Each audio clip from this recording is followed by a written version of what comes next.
जीवन पहाड़ों के बीच से गुजरती हुई किसी पगडंडी की तरह इस तरह अनेक अनेक आकर्षणों से युक्त भी है, लेकिन अनेक अनेक खतरों से भी भरा हुआ है। यदि हम संभल कर चलें, फिसले नहीं, गिरे नहीं, तो जैसे जैसे पहाड़ की ऊंचाई पर चढ़ते जाएंगे तो आसपास के दृश्यों का आनंद अद्भुत होगा। लगेगा कि आप बादलों के पार जा रहे हैं, लगेगा आप सूरज की ओर बढ़ रहे हैं, लगेगा कि आसमान की ऊंचाइयों को आप छू रहे हैं। जैसे जैसे ऊंचाइयां जीवन में आती जाएं, फिसलन भी उतनी गहरी होती है। जीवन का रहस्य बड़ा ही विचित्र है। इसलिए ये ऐसी टेढ़ी मेढ़ी पगडंडी है कि इसके मोड़ आगे जहां हैं वहां से आगे का हमें दिखाई नहीं दे रहा होता। जब उस मोड़ तक पहुंचते हैं तब आगे का दिखाई देता है। इसलिए कितने भी भविष्यवक्ता बन जाएं, जीवन के उस पार हम नहीं देख पाते। लेकिन जीवन को समझें भी सही, जीवन को जिएं, आनंदपूर्वक जिएं। भगवान श्री कृष्ण ने जो संदेश दिया, उस संदेश में एक महत्वपूर्ण बात थी, संतुलन और समता। बैलेंस बना लेना जीवन में बहुत कठिन कार्य भी है और हमारे अधिकांश ऊर्जा शरीर की संतुलन बनाने में ही लगती है। सारी शक्ति हमारी संतुलन बनाने में लग जाती है। किसी की बात बुरी लगी, किसी का व्यवहार बुरा लगा, किसी का लेन देन अच्छा नहीं था, सारी स्थितियों में आपके मन पर प्रभाव आता ही है। और प्रत्येक मनुष्य इतना संवेदनशील है कि उसे कोई भी बात प्रभावित कर लेती है और उसी के कारण चैन जाता है, नींद खो जाती है, मुस्कुराहट चली जाती है। प्रशिक्षण खुद को खुद ही देना होता है। इसके लिए सबको प्रयास करना चाहिए। धीरे धीरे धीरे धीरे आप अपना संतुलन बनाना सीखें। जो अंतरिक्ष यात्री अपनी तैयारी करते हैं आसमानों में किसी ग्रह पर जाने के लिए, उन्हें अपने आप को संतुलित करने की विधि सीखनी होती है। परिस्थितियों का सामना करने की शक्ति अपने अंदर पैदा करनी होती है। वो शक्ति भी पैदा करनी होती है कि जब आपका शरीर ही साथ ना दे, आपका मन भी बोझिल हो जाए, जब आपको कुछ सूझे नहीं, तब आप क्या कर पाओगे। मनुष्य के अंदर इतनी क्षमताएं हैं कि यदि वो अपने आप को साधने लग जाए तो हर स्थिति परिस्थिति में अपने आप को संभाल सकता है। और यदि अपने आप को वो नहीं संभालता, मतलब अपने को प्रशिक्षण नहीं देता, अपनी शक्तियों को नहीं जगाता, तो इतना दुर्बल आत्मा हो जाता है कि साधारण सी परिस्थिति भी उसको तोड़कर गिरा देती है। इसलिए अनेक अनेक बार लोग चोट खाकर जीवन का अंत करने चले जाते हैं। उनको लगता है अब जी कर क्या करेंगे। परमात्मा का दिया हुआ यह कीमती जीवन किसी के व्यवहार के कारण और किसी के षड्यंत्र के कारण, किसी के बदले की भावना के कारण, किसी की ईर्ष्या बैर के कारण आप इसको खो न दें। ठीक है कि भविष्य में बहुत कुछ लगता है कि कितना बुरा होता जा रहा है, लेकिन जब आप चलते हैं आगे, परिस्थितियां सुधरती हैं। इसलिए हजारों हजारों किलोमीटर की यात्रा एक एक कदम के साथ ही पूरी होती है। और अगर हम ये समझें कि हमारी यात्रा बिना चले, बिना कुछ किए यात्रा पूरी हो जाएगी, तो ऐसा संभव नहीं है। इसलिए आइए आज हम भगवान श्री कृष्ण के अगले संदेश को सुने, समझें। ये 53वां श्लोक दूसरे अध्याय का, जहां भगवान श्री कृष्ण कहते हैं, श्रुति विप्रतिपन्ना ते यदा स्थास्यति निश्चला समाधावचला बुद्धिस्तदा योगमवाप्स्यसि। अनेक सिद्धांतों को सुनने से विचलित हुई बुद्धि जब आत्म स्वरूप में स्थिर हो जाए, अचल हो जाए, तब माना जाएगा कि तुम समत्व योग में उपस्थित हो गए हो। अनेक तरह का सुनना, अनेक तरह के सिद्धांत, अनेक तरह के ग्रंथों को पढ़ने के बाद विपरीत विपरीत विचारधाराएं, उन सारी विचारधाराओं को सुनने के साथ भी आपका मन, आपका चित्त डामाडोल ना हो, तो इसमें दो बातें हैं। एक तो विचारों में परिपक्वता आनी चाहिए, क्योंकि किसी भी तरह के पक्ष को अच्छे से अच्छे तर्क के द्वारा खंडित किया जा सकता है। हर एक व्यक्ति इस तरह के तर्क दे सकता है कि आप उसे सुने और आपको लगेगा कि जो ये कहा जा रहा है वो सही है। किसी भी बड़े से बड़े तर्क के आगे भी उसे काटने के तर्क होते हैं। तो आपको नहीं समझ में आएगा कि ये ठीक है या ये ठीक है। और अगर आप अपने सम अवस्था में स्थिर हैं, शांत हैं, तो आपके ऊपर से ये लहरें आकर निकल जाएंगी, लेकिन आपको प्रभावित नहीं करेंगे। दूसरे ढंग से कहें, आप सामान्य रूप से अगर किसी सत्संग में भी जाने लग जाएं तो आपको रोकने वाले, टोकने वाले, समझाने वाले बहुत तरह के लोग मिल जाएंगे। वो बताने लग जाएंगे कि नहीं, कोई फायदा नहीं यहां जाने का।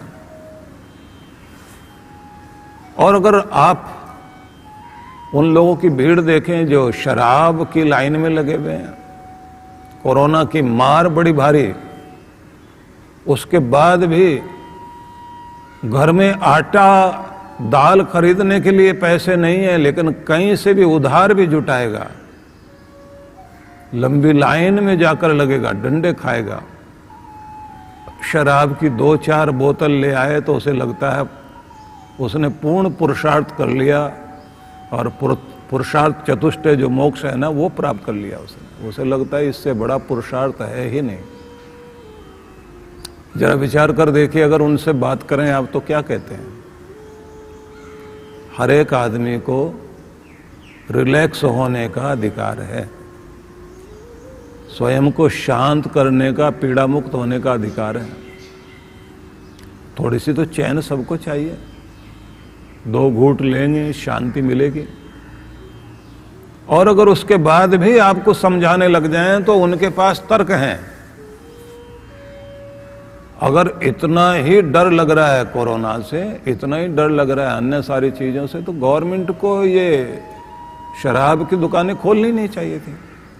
जैसे इतने दिन गुजार रहे थे और भी निकाल लेते। वो तर्क तो है उनके पास में। आपके जीवन में दोनों तरफ अच्छे बुरे रास्ते होंगे और सभी अपनी तरफ आकर्षित करेंगे। तो आप क्या उन सब रास्तों को देखकर भटकेंगे? क्योंकि मार्ग तो 2 हैं। भगवान की तरफ जाने का श्रेय मार्ग भी है और संसार में फंसने का प्रेय मार्ग भी है। लेकिन अगर प्रभु की ओर जाना है तो आपको प्रवृत्ति पंथ से जाना है या निवृत्ति पंथ से जाना है। ये दोनों मार्ग ले जाएंगे आपको। दोनों मार्ग में एक ही बात है। प्रवृत्ति पंथ ये कहता है कि संसार से होकर आप प्रभु की ओर जाइए। ये एक चौड़ी सड़क है जिस पर आप दौड़ते हुए चलोगे, लेकिन धीमी स्पीड रहेगी, क्योंकि आप संसार में तप कर रहे हैं। तरह तरह की आपको ऐसी घटनाओं के बीच से गुजरना पड़ेगा। एक माँ को भी न जाने कितना तप करना पड़ता है, पिता को तप करना पड़ता है अपने बच्चों के पालन पोषण के लिए, कितनी कठिनाइयां भोगनी पड़ती है। लेकिन उसका तप तभी सफल होता है कि जब उन कठिनाइयों के बीच अपने को साधते हुए, सफल होते हुए ईश्वर की ओर तो चलता चला जाए, मोह ममता में आकर और फंसता न जाए। दूसरा मार्ग है वह, जैसे अभी मैंने बताया कि पहाड़ों के बीच से गुजरती हुई कोई पगडंडी। अब इसमें संयम साधना, संसार में आपको नहीं जाना। अब संसार में नहीं जाना तो इसका मतलब ये है कि फिसलने वाली चीजें, फिसलाने वाली आपके आसपास बहुत होंगी, लेकिन आपने उन आवाजों को सुनना ही नहीं, उधर की तरफ देखना ही नहीं, जो आपको नीचे गिराए उन चर्चा में भाग लेना ही नहीं, उनको देखने और जानने की कोशिश ही मत कीजिए जो आपका पतन कराएं। क्योंकि जब आपको जाना आगे है, तो अगर आप संसार में फंस गए, दुनिया की तरफ देखने लग गए, तो उसके बाद ये ध्यान रख लेना कि नीचे की तरफ फिसलना बहुत आसान है। अगर किसी पानी के टैंक में आप ऊपर पानी पहुंचाते तो मोटर के प्रेशर से पहुंचाना पड़ेगा, बड़ी शक्ति लगेगी अपने उस पानी को ऊपर भेजने के लिए। लेकिन ऊपर से नीचे लाने के लिए आपको कोई मोटर लगाने की जरूरत नहीं है, बड़े प्रेशर के साथ में पानी नीचे आपके घर तक पहुंच जाएगा। जब आपको अपने आप को ऊपर उठाना है तो आपको अतिरिक्त शक्ति लगानी पड़ेगी, एकाग्रता धारण करनी पड़ेगी, पूरा ध्यान लगाकर अपने आप को ऊपर उठाना पड़ेगा। और ये ध्यान रख लीजिए, जब आप अपने आप को ऊपर उठा रहे होंगे तो बहुत बड़ी फोर्स होगी जो आपको नीचे खींच रही होती है। इसी को माया का प्रभाव बोलते हैं। आपको नीचे की तरफ खींचने के लिए बस यही जिंदगी है, एक ही जिंदगी है, मजे लीजिए, आनंद लूटिए, उसके बाद यही यौवन है, यही क्षण है, हाथ से निकल गए, उसके बाद में फिर पछताते रह जाओगे। बहुत तरह के आकर्षण देंगे लोग, और जिसने उन चीजों पर ध्यान देना शुरू कर दिया वो अपने जीवन से दूर चला गया। इसलिए वो विद्यार्थी जो पढ़ने के लिए माँ बाप ने दूर भेजे, एक अच्छी फीस दे करके, वो इंजीनियर बनने के लिए, डॉक्टर बनने के लिए या कुछ और बनने के लिए गए थे, हॉस्टल में रह रहे हैं, तो वहां चंडाल चौकड़ी मिल गई उनको। कहते हैं यही मजे के दिन है, इन्हीं दिनों में अगर मजे नहीं लिए तो फिर आप आगे तो जिंदगी आपकी बोझ वाली चलेगी। वो लेकर मोटरसाइकिल पर, कान में बाली पहनकर, बड़े तरह के कपड़े अजीब तरह के पहनकर वो डांस के लिए जाएंगे, अन्य चीजों के लिए जाएंगे।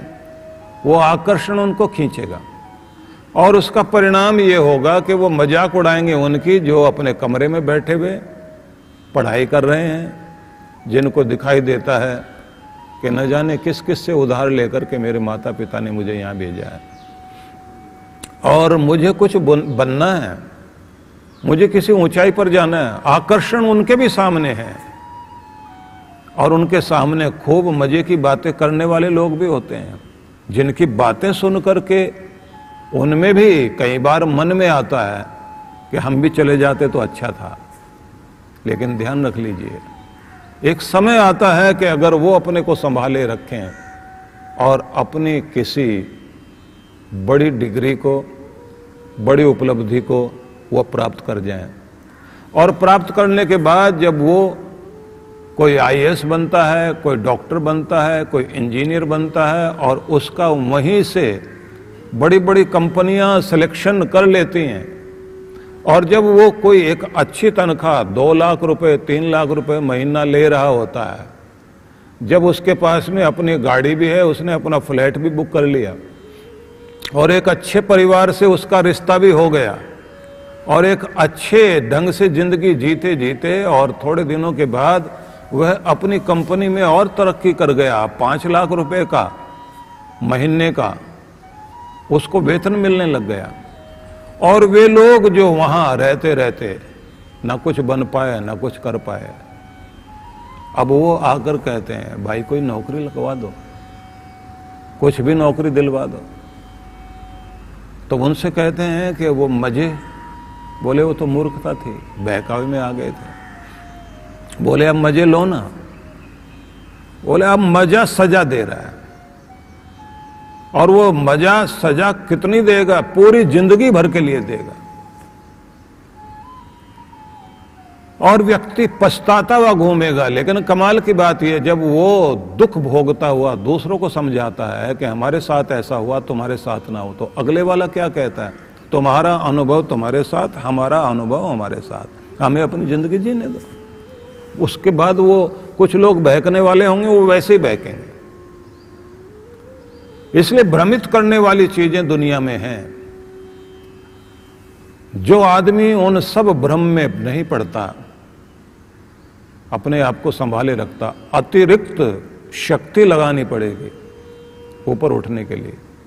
इसलिए संरक्षण भी चाहिए बड़ों का, आत्मचिंतन भी चाहिए, खुद को संभालना भी होगा, अपनी गलतियों को खुद ही दूर करना है, अपने आप को शाबाशी भी देना है, तो आपके जीवन में उत्थान आएगा। और ध्यान रखना, जो आपको बहुत प्यार करते हैं, जो आपका भला चाहते हैं, जिन्होंने हमेशा आपका हित ही सोचा, आप यदि उनकी नसीहत सुनकर उनसे दूर भागते हैं तो आप अपने पांव पर कुल्हाड़ी मार रहे हैं। घर के लोग, आपके अपने लोग आपको बहुत प्यार करते हैं, लेकिन आपको समझ में नहीं आता। आपको बाहर का प्यार समझ में आता, बाहर के लोग जो मीठी बातें करते हैं। वो दुश्मन जो दोस्त के भेष में होते हैं, वो नहीं समझ में आते लोगों को। तो इसलिए 2 मार्ग हैं। एक वो जो संसार से होकर भगवान की तरफ जाता है, वहां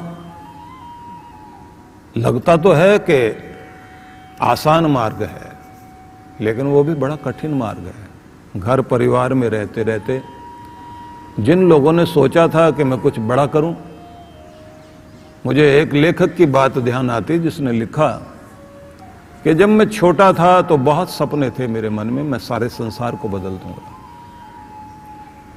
पूरे विश्व से कम कभी मैंने सोचा ही नहीं कि अगर जीवन होना चाहिए तो केवल छोटे से स्थान के लिए नहीं, मैंने पूरे विश्व के लिए कुछ करना है, पूरे संसार में सुधार लाना है। इस दुनिया को बेहतर इंसान की जरूरत है। विश्व मानव कैसा होना चाहिए, मुझे उस पर काम करना चाहिए। अगर हम बेहतरीन समाज का निर्माण करना चाहते हैं तो बेहतरीन मनुष्य की कल्पना मन में होनी चाहिए, और मैं उसके लिए काम करूंगा। बड़ा अच्छा विचार था, लेकिन इस विचार के साथ उसे लगा कि पहले मैं अपने आप को थोड़ा ठीक कर लूं, एक जॉब ले ली, शादी कर ली, नौकरी हो गई, शादी भी हो गई। अब उसके मन में कभी कभी वो विचार उठता है कि बड़ा कुछ करना चाहिए, लेकिन जब भी बड़ा कुछ करने की बात याद आती है तो घर के लोग अपना काम बताते हैं। अब उसे लगता है कि चलो विश्व की बात तो अलग रह गई, अपने देश के लिए कुछ सोचना चाहिए, अच्छे लोगों का संगठन बने, अच्छे लोगों के साथ हम जुड़ जाएं। अब उस तरह के बात करने वाले लोग भी उसको मिलें, लेकिन सभी अपने अपने घर के बारे में सोच रहे हैं। वो फोन पर तो संपर्क में तो बड़ी बड़ी बातें करें, लेकिन वैसे आकर के कुछ भी करने को तैयार नहीं। ये फिर धीरे धीरे अपने घर परिवार में लगता चला गया, संतान हो गई, उनको पढ़ाने की चिंता, उनके बारे में कुछ सोचने की बात। कुछ साल और गुजर गए, अंदर आग फिर भी जागती है कभी कभी। अब वो कहते हैं चलो देश का तो कुछ नहीं हुआ, इस प्रदेश का ही कुछ कर लेते हैं। प्रदेश में भी जो है समस्याएं बहुत हैं। बिजनेस के सिलसिले में हमें जाना पड़ता है, क्योंकि जिस कंपनी में काम करते हैं वो लोग जो है उनका बिजनेस दूर तक फैला हुआ, तो हमें जाना पड़ता है जगह जगह। जहां जहां जाएं वहीं लोगों को जागृत करें, वहीं कुछ काम करें। अब वहां भी वो संपर्क करे, लोग वैसे मिलते चले जाएं, उसे लगे कि अब कुछ हो सकता है, लेकिन वहां भी वही लोग मिले। बातें बहुत अच्छी सब करते हैं, लेकिन जब करने की बात आएगी तो बिल्ली के गले में घंटी कौन बांधे, सारे तो चूहे हैं। अब इसको लगा कि थोड़ा सा टाइम आने दो, अभी जरा परिपक्व हो जाएं लोग, अच्छे लोगों की छटनी करते करते फिर हम देखते हैं कुछ अच्छा हो। समय बीतता गया। अब देखा इसने उम्र जो है आधे से भी ज्यादा बीत गई है। अब क्या करें? अब इसके दिमाग में आ गया अपने समाज का ही कुछ कर लें। प्रदेश का तो कुछ हो नहीं पाया, जिस समाज में हम हैं। अब आप सोच लीजिए, राजपूत है तो राजपूत समाज, और ब्राह्मण है तो ब्राह्मण समाज। जो जिस भी समाज का है वो उस समाज के बारे में कोई ना कोई कल्पना करता है। अब उसको लगता है कि सोसाइटी में जाना शुरू करें, इधर उधर जाना शुरू करें। सोसाइटियों में जाना शुरू किया तो देखा वहाँ की राजनीति, तो फिर मन में आया कि इनका संगठन ठीक नहीं, अपना ही कुछ बना लेते हैं। अब अपना कुछ बनाने के चक्कर में फिर उसका ध्यान जाने लगा, इसको जोड़ूं, उसको जोड़ूं, इसको इकट्ठा करूं, उसको इकट्ठा करूं। फिर ध्यान में आया कि अगर यही पैसा वैसा इकट्ठा करना पड़े, जगह जगह जाके भीख मांगनी पड़े, उसके बाद में फिर कुछ और करें, तो जैसा झगड़ा वहां था वैसा झगड़ा हमारे साथ शुरू हो जाएगा। और फिर ऐसे संभालते संभालते उम्र का पड़ाव फिर आगे बढ़ गया। अब बच्चे बड़े हो गए हैं, उनकी जिम्मेदारियां हैं, मन में आग जरूर है, कुछ होना चाहिए।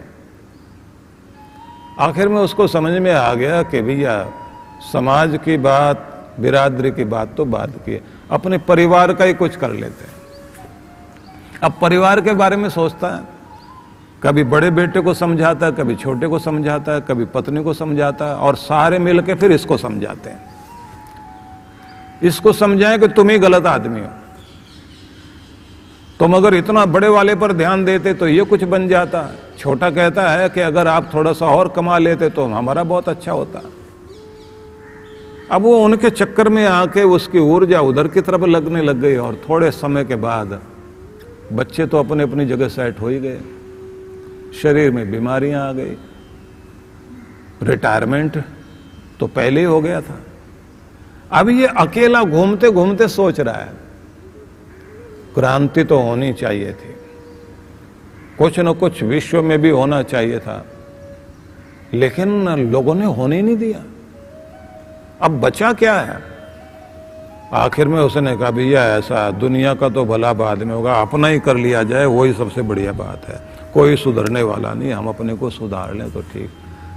अब अपनी तरफ देखें तो उम्र निकल गई, शरीर को सुधारें, मन को सुधारें, नींद ठीक करें या क्या करें। तो कोई युवक आ गए पास में, उन्होंने कहा कि बाबा आप हमें बताओ ना, आप के सपने क्या थे? बोले हम ऐसे ऐसे सोचते थे। तो उन युवकों ने कहा कि बाबा आप गलत सोच रहे थे, आपने उल्टा सोचना चाहिए था। उल्टा कैसे? पहले अपने को, परिवार को, समाज को करते करते प्रदेश को करते करते देश को करते करते समाज, विश्व समाज की तरफ जाते हैं ना। एक अच्छे विश्व मानव की कल्पना आप कर रहे थे तो वो दूसरों में कर रहे थे, आप अपने में कर लेते ना। एक आइडियल आप बनकर खड़े हो जाते तो उसके बाद 1 से 2, 2 से 3 पकते चले जाते। अब इसने कहा भैया तू गुरु पहले मिल जाता तो बहुत अच्छा था। बहुत लोगों के अंदर इसी तरह की क्रांतियां आती और उनकी क्रांति वहीं की वहीं गोल घूमते घूमते खत्म हो जाती है।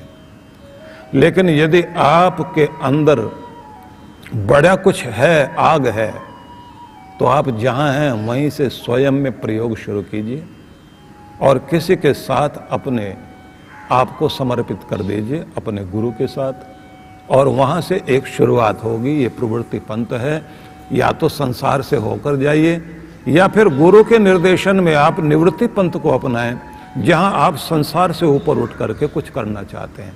जो संसार से ऊपर उठकर कुछ करना चाहता है तो वो लाखों में कोई एक होगा। जो लाखों में एक कोई होगा वही कोई विवेकानंद होगा।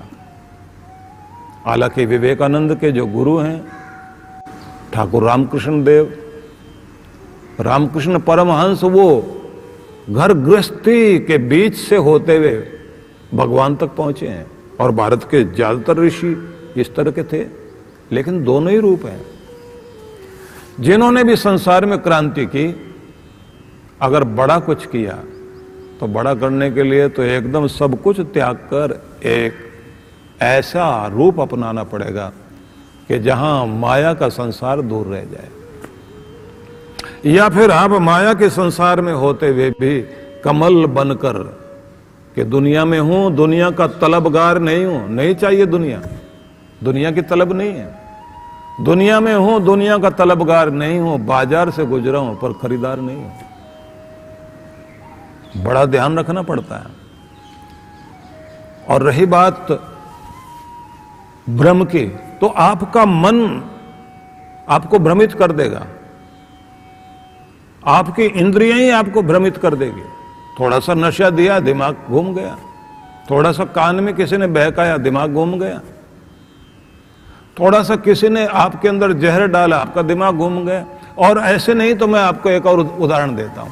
आप एक काम करना कि 3 बाल्टियां लेना पानी की, एक में गर्म पानी डालना, एक में ठंडा पानी डालना, एक सामान्य तापमान वाली बाल्टी रख लीजिए। और आपने सामान्य तापमान वाली जो बाल्टी है, जिसमें नॉर्मल टेम्परेचर वाला पानी रखा हुआ है, उसमें एक बार हाथ डालकर पहले देख लीजिए कितना ठंडा है या कितना गर्म है, नॉर्मल है। अब इसके बाद में आप अपने दोनों हाथों को कहो कि अब जरा दूसरे ढंग से हमने तापमान पता करना है। पहले आप गर्म पानी वाली बाल्टी में हाथ डालिए, दायां हाथ डाला, और हाथ डालने के बाद में फिर आप ताजे पानी में उस बाल्टी में हाथ डालिए, पूछिए कैसा है पानी। जो गर्म पानी में हाथ डालकर ताजा पानी में डाला तो वो कहेगा पानी ठंडा है, क्योंकि गर्म के बाद नॉर्मल टेम्परेचर भी ठंडा लगता है।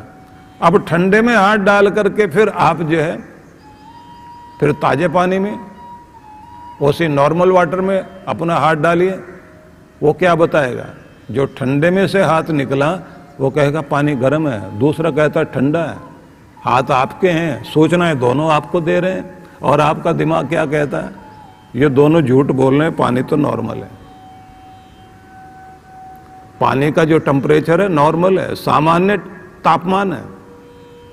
दिमाग जानता है कि ये सामान्य तापमान का ही पानी मैंने यहां रखा, लेकिन जैसे ही आप गर्म में से हाथ डालोगे, गर्म पानी में हाथ डालने के बाद ताजे पानी में हाथ डालिए, तो गर्म वाला आपको पानी को ठंडा बताएगा, ठंडे वाला जो है आपको वही पानी गर्म बता देगा।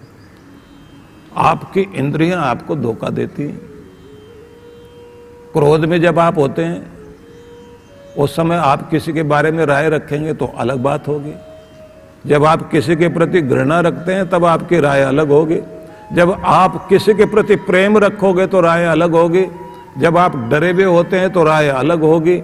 आपके मन को प्रभावित करने वाले बहुत सारी चीजें होती हैं, लेकिन भगवान श्री कृष्ण कहते हैं कि तुम्हारी राय को बदलने के लिए बहुत सारे सिद्धांत हो सकते हैं, लेकिन तुम्हारा एक सिद्धांत होना चाहिए। वो क्या? स्वयं में स्थिर, स्वयं में शांत, स्वयं में संतुलित, स्वयं के आनंद से जुड़े हुए, स्वयं के भीतर की शांति में स्नान करते हुए, अपने भीतर में आप स्थिर होने के साथ निर्भय हों, अपने अंदर में आप निश्चिंत हो जाएं, अपने अंदर ही आप अपने उत्साह को बनाए रखें और बाहर होती हुई घटनाओं को देखें। कोई आपके उत्साह को तोड़ने के लिए आया है और आप अपने आप को समझा रहे हैं कि ये आया आपका उत्साह भंग करने के लिए। अंदर अंदर मुस्कुराते रहो, बाहर गंभीर बने रहो और उसकी बात सुनो।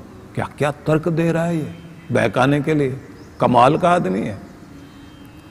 और उसके बाद सारी सुनने के बाद आप धीरे से कहें आपके सारे तीर बेकार हो गए, आपकी मेहनत बेकार हो गई, बड़ी कृपा की आपने, अपने तर्क दिए आकर, आप पधारिए। वो आदमी भी आश्चर्य से देखेगा। आप किसी भी आदमी को जब मीठी बातें बनाते हुए देखोगे और आपको ये समझ में आ जाएगा कि ये कुछ लेने के लिए या कुछ बहकाने के लिए आया। आप पूरी बात उसकी सुनते चले जाइए। सुनने के बाद आपको लगेगा अभी तक इसने जो है तारीफ वारीफ करके हमको अपनी तरफ खींचना शुरू किया है और हम इसकी तरफ आए नहीं हैं। अब ये कुछ मांगेगा, अब कुछ बात करेगा ऐसे। अब जैसे वो कुछ मांगने लगेगा तो अंदर अंदर हंसी आएगी और आप समझ जाओगे कि अब ये पॉइंट पर आ गया है। जब कोई आदमी आपको भड़काने आया है दुश्मन के बारे में, उसने ऐसा कहा, उसने वैसा कहा, आप सुन रहे हैं और आप अपने अंदर शांत हैं और सहज रूप से उसकी बातों को सुन रहे हैं, लेकिन खुद को समझा रहे हैं कि ये बड़ी मेहनत कर रहा है मुझे भड़काने में, दांव पेच पूरे हैं इसके पास, इसका जहर मेरे अंदर असर नहीं हो पा रहा। आप उसकी तरफ देखते जाएंगे, अंदर अंदर मुस्कुरा रहे हैं, बाहर से गंभीर बने हुए हैं। उसको लगता है कि आ गया काबू में, और जैसे ही वो जाने लगे और आप हाथ जोड़ें, बड़ी मेहनत की है आपने मेरे ऊपर, लेकिन क्या करें, असर नहीं होता। दो चार गालियां देगा जरूर बाहर जाके वो, लेकिन खुद को भी कोसेगा, इस आदमी पे कोई असर होने वाला नहीं है। किसी के भड़काने से भड़के नहीं आप, किसी के जोश दिलाने पर जोश में नहीं आए, किसी के तारीफ करने पर आप जो है उसकी बटरिंग से फिसले नहीं, और किसी के निराश करने से आपको कोई फर्क ना पड़े बल्कि पहले से और मजबूत हो जाएं। तब पता लगता है कि आप अपने चित्त में, अपनी बुद्धि में, अपने मन में इतने मजबूत हो गए हैं कि अब शॉक प्रूफ भी आप हो गए हैं। सारा ही प्रूफ कह लेना चाहिए, फायर प्रूफ से लेकर के शॉक प्रूफ, वाटर प्रूफ जैसे होता है ना, जितने भी तरह के झटके हो सकते हैं, कोई गलाना चाह रहा है, कोई फिसलाना चाह रहा है, सब तरह से अपने आप को, स्वयं को संरक्षित करते हुए, सुरक्षित करते हुए आपको जीना आ जाए, तब भगवान श्री कृष्ण कहते हैं बुद्धिस्तदा योग अव्याप्स्यसि, तब तुम्हारी बुद्धि जो है योग में स्थिर हो गई, तुम्हारा योग सद गया। योगी के साथ बड़ी सारी घटनाएं घटेंगी, लेकिन कोई भी घटना उसे प्रभावित नहीं करती।